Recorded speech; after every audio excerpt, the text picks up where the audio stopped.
The last part of this that I'll talk about, bidnillahi ta'ala, fits these two things in terms of the decline of religion and decline of knowledge, which is the idea that you will follow the ways of those who came before you. And this is a genre of a hadith from the Prophet ﷺ, hadith Abu Sa'id al-Khudri radiyallahu ta'ala anhu, where the Prophet ﷺ said, لَتَتَّبَعُنَّ سَنَنَ مَنْ كَانَ قَبْلَكُمْ شِبْرًا شِبْرًا وَذِرَاعًا بِذِرَاعٍ.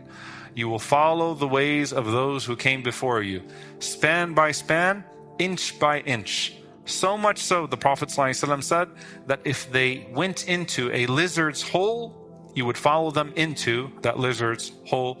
They said, Ya Rasulullah, al-Yahudu wa Nasara, the Jews and the Christians. The Prophet ﷺ said, Faman, who else would I be speaking about?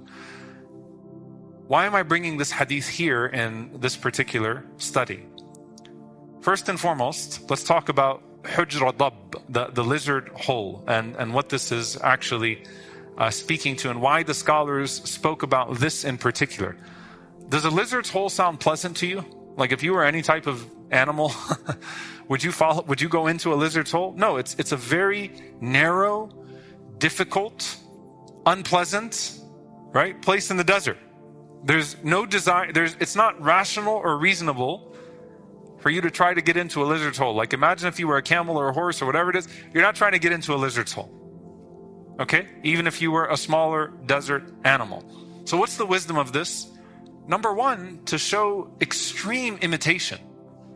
That you would follow the nations that came before you, even to like very ugly, narrow places that don't make any sense whatsoever. So the extremity, the precision, like to get into a lizard's hole, that means I'm trying to get in there. You don't fall into a lizard's hole, right? As if you're trying to get in there, like you're following the exact same trajectory. Number two is the irrationality of it, right? So it's not a place that a human being would typically enter into. Number three, when the Prophet ﷺ mentions handspan by handspan, inch by inch, it's to show the gradual nature of this. It doesn't happen overnight. It doesn't happen overnight that suddenly Islam starts to resemble what happened with Judaism and Christianity, and Muslims start to resemble what happened with Christians and Jews. So what does this entrance into the hole mean? Now some of you might hear this and you're like, okay, like how do we reconcile the honor of Ahl al-Kitab? Like Ahl al-Kitab, the people of the book, are used in an honorable way in the Qur'an, right? We're calling to them on the basis of similarity, that we are people of this book, you are people of a book, we're people who, you arise from a place of at least the starting point of divine revelation. We have more in common. Indeed, we have more in common than with the mushriks in Arabia and the different religions, right, that exist around the world. We have more in common, and you're calling them on the basis of that. And the Prophet ﷺ was keen when he went to Medina to establish, right, connection with the Jewish community in Medina. There's so much to that, while also maintaining distinction, theologically, connection on the basis of what unites us. So it's very interesting here because we are closer to the Jews and the Christians than other religions because it originates from a similar point, and that's actually why this hadith becomes so powerful. Because just like they had a messenger, you have a messenger. Just like they had a message, you have a message. Just like they had Sharia, law, right? Oh, I'm in Texas. Sorry, let me say that again. Every prophet had Sharia. Sharia is the legislation that came with the prophet. Just like they had a law and a legislation and they had a way, you have legislation, you have a way, you have everything that came along with what came with them, right? So there's similarity there that makes pitfalls similar. You understand? Like it's actually the point here that's why Bani Israel is spoken about so much in the Qur'an. Remember we talk about truthful and beneficial stories because they're the nation that came before you, the ummah that came before you. Pay attention because you're likely to fall in the same ways that they fell, not in different ways to them, because of your similarities, right? So it's actually the similarity and the common cause that the Prophet ﷺ is speaking to, which has the common pitfalls as well. Okay? Now, on that note, when the Prophet ﷺ is warning the ummah of falling into what previous religious communities that come from the same departure point have fallen into, he's not primarily talking about fashion and culture and some of the more societal things, even though that's part of, it could become part of course, adat, or I don't want to go down a long fiqh discussion, but like sometimes we also use that hadith to make haram what's not haram, and there are vibrant discussions that exist, at the very least we can say in the tradition, about what is tashabbuh and what's not, right? What is imitation and what's not imitation? What's like the people of a land in your culture, and what's imitation as is related to the specifics of their religion. But the first thing the Prophet ﷺ is talking about is the pattern of religious corruption. That's the primary meaning of this hadith, first and foremost, is distortion of teaching, it's prosperity preaching, it's the corruption of authority, it's legal manipulation, it's spiritual consumerism, right? It's division, sectarianism, it's hypocrisy. These are the first things the Prophet ﷺ is calling our attention to in regards to following their way. So not just that you'll follow them in regards to their sins, no, you'll follow them in regards to their path, their theology, their scripture, how they approach scripture, how they approach places of worship, how they approach law, how they approach spirituality. And so you have the famous narration of Adi ibn Hatim, radiyallahu ta'ala anhu, and Hasan li ghayrihi, that he came to the Prophet ﷺ and he had a cross of gold around his neck. And the Prophet ﷺ said, "Atrih anka hadha al-wathan," that remove the idol from yourself. And I heard him reciting from Surah Al-Baqarah, "Ittakhadhu ahbarahum wa ruhbanahum arbaba min dunillah," that they took their rabbis and their priests as lords besides Allah subhanahu wa ta'ala. So Adi, being a Christian, or coming from a Christian background, he said, but they didn't worship those men besides Allah subhanahu wa ta'ala. Like, they didn't worship their rabbis, they didn't worship the monks besides Allah subhanahu wa ta'ala. Ama innahum lam yakunu ya'budunahum walakinnahum kanu idha ahallu lahum shay'an istahalluhu wa idha harramu alayhim shay'an harramuhu. The Prophet ﷺ says, it's not that, O Adi. It's not that they used to worship them in that way. It's not when they made something lawful for them, they considered it lawful, and when they made something unlawful for them, they considered it unlawful. It was the authority that was given to them that surpassed divine authority and led to legal manipulation and distortion. By the way, even within Judaism and Christianity, there were concerns about this, right? There are trends about how far is authority being stretched? Where is corruption happening? There are different layers of preservation. Some sects that are more about preservation, others that don't care much about preservation, some that take this text as authoritative, some that don't. The way that priesthood is approached, and Catholicism versus baptism, like, these are divisions that happened within Christianity and Judaism. We look at an Orthodox Jew versus a Reformed Jew, right? And the Prophet ﷺ is saying, you're going to have the same problems. You as an ummah of Muhammad ﷺ will go in the same trajectory. And this is the point.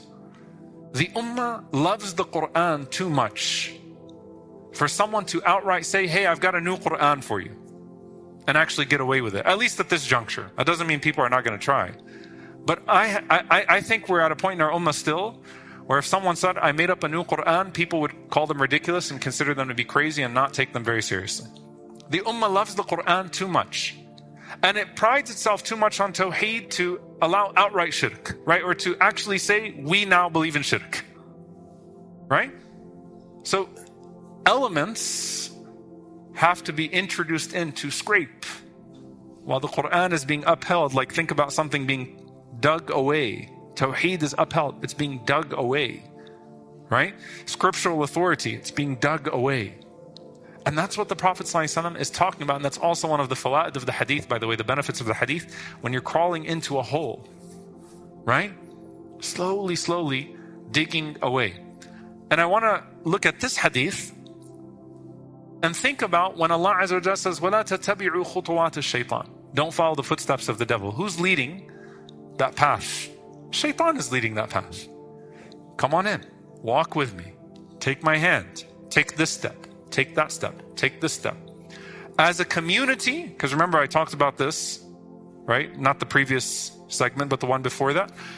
There's a community element of this and there's an individual element of this. The community element, the Prophet ﷺ said that the Shaytan has despaired of being worshipped fi Jazirat al-Arab, in the Arabian Peninsula. So what did he resort to? At-tahrishi baynahum. Let me divide them. Let me pit them against each other. Because I can't get them to outright worship me.